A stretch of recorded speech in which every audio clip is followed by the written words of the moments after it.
राधे राधे जी। कैसे हैं आप सभी लोग? आप सभी लोग स्वस्थ होंगे, कुशल मंगल होंगे। आप सभी के स्वास्थ्य और कुशल मंगल की कामना मैं ईश्वर से करती हूँ कि आप सभी लोग स्वस्थ रहें और कुशल मंगल रहें। आज हम बात करेंगे हनुमान जी की गदा की। हनुमान जी की गदा, हनुमान जी को गदा किसने दी, इसी के बारे में हम चर्चा करते हैं। बाल्यावस्था में जब हनुमान जी को भूख लगी थी तो उन्होंने फल समझकर सूर्यदेव को खाने की कोशिश की, निगलने की कोशिश की। उन्होंने सोचा वह बहुत बड़ा एक फल है, वह सूर्यदेव को तक पहुंचना चाहते थे। लेकिन ये हम सभी का भ्रम है कि हनुमान जी ने सूर्यदेव को मुंह में डाल लिया था। ऐसा कुछ नहीं है, ये हमारा भ्रम है। जब हनुमान जी बाल्यावस्था में सूर्यदेव को फल समझ रहे थे तब उन्होंने सूरज की तरफ एक छांग लगाई।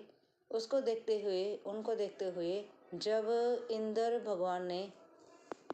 इंद्र देवता ने उनकी छलांग लगाने पर उन पर प्रहार किया और वह मुंह के बल गिर पड़े। उनके जबाड़ा हिल गया। तो जब उनका जबाड़ा हिल गया तब उनके पिता ने सारी हवा जो है सृष्टि की खींच ली और जो जनता है, जो लोग हैं, वे बिना हवा के दम घुटने के कारण मरने लगे। इन सभी को देखते हुए भगवान शिव के पास सभी देवता गए और उन्होंने कहा कि ऐसा तो सारी सृष्टि का नाश हो जाएगा, हे भोले शंकर।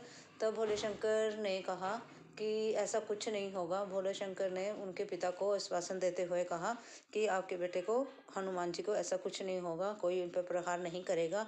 तो उन्होंने हनुमान जी को वरदान दिया। उसी प्रकार अग्निदेव जी ने भी उन्हें, हनुमान जी को वरदान दिया कि आप पर अग्नि का कोई भी असर नहीं होगा। और वायुदेव ने उन्हें वरदान दिया कि आप वायु से भी अधिक तेज चलेंगे, आपकी गति है जो वायु से भी अधिक तेज होगी।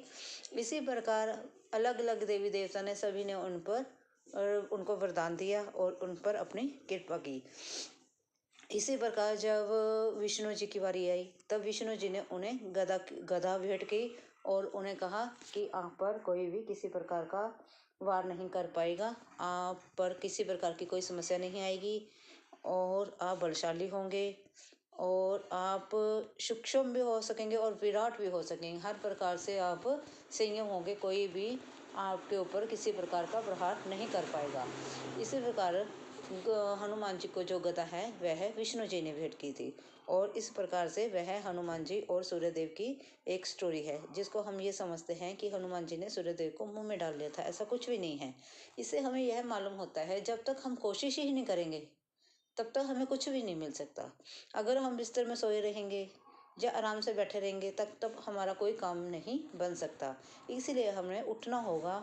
चल उठ, खड़े हो, अपनी मेहनत कर, अपनी मंजिल तक पहुंचने की कोशिश कर, तभी तो हमें मंजिल मिलेगी। अगर हम कॉपी पेन नहीं उठाएंगे तो पेपर की तैयारी कैसे करेंगे? उसी प्रकार हमें हर प्रकार से अपना कार्य करने के लिए मेहनत तो करनी पड़ेगी। प्रभु को अगर पाना है तो सिमरन तो करना पड़ेगा। प्रभु को पाने के लिए हम जैसे समझते हैं प्रभु और भक्त का रिश्ता भी ऐसा है जैसे मांस और नाखून का रिश्ता है, उसी प्रकार से है। और प्रभु को पाने के लिए हमें जप तप करना होगा, उनका सिमरन करना होगा। मैं नहीं कहते कि आप सब कुछ छोड़ छाड़ कर आप समाधि में बैठ जाएं, ऐसा कुछ नहीं है।